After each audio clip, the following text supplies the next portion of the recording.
Probably familiar with several of these names.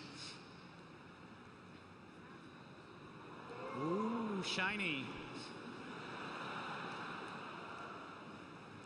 I guess what we have here is an undead druid, which we are not officially announcing in any way, shape, or form.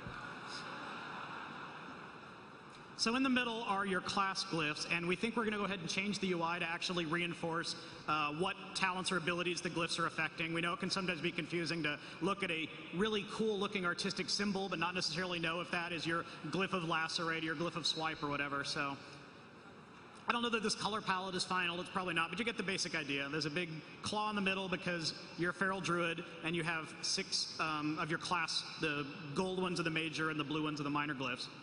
And now around the outside are the new path glyphs.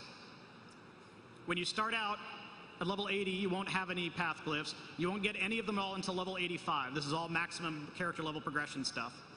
And then slowly over time, you'll earn these new glyphs. You can see we go all the way up to rank 10. I don't think we'll offer rank 10 when Cataclysm first ships, but one of the things we think is cool is to gradually unlock new ranks over time. So when patch, I guess it would be 4.1 or 4.2 would come out, one of the bullet points might be now you can achieve rank 8 in your path.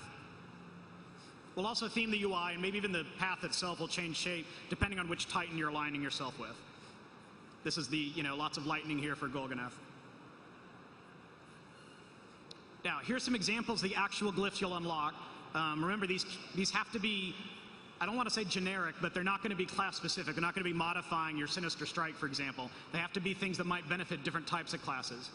So an example of a rank 1 glyph here is reducing the duration of bleed and stun effects, which can obviously be useful in certain situations.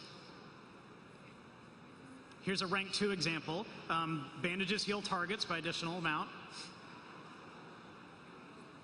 But if you don't like that one, you can take the Fortification talent instead, which is a clicky ability with a longer cooldown but instant that lets nearby allies take less damage for a little bit. So you can see these are game-changing in some sense.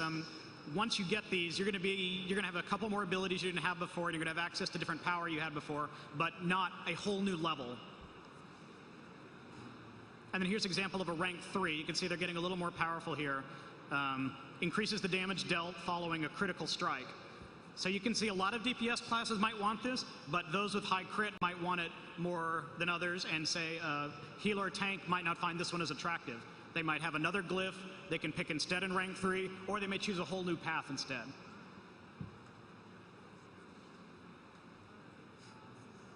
Now, one of the things that's important is everyone eventually gets their ancient glyphs.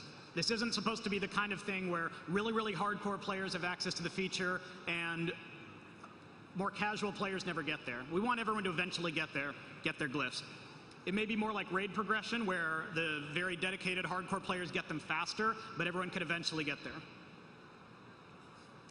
The goal is that we want to gate the content. This isn't supposed to be a nasty rep grind. This isn't, Sons of Hodier 2.0 or anything like that.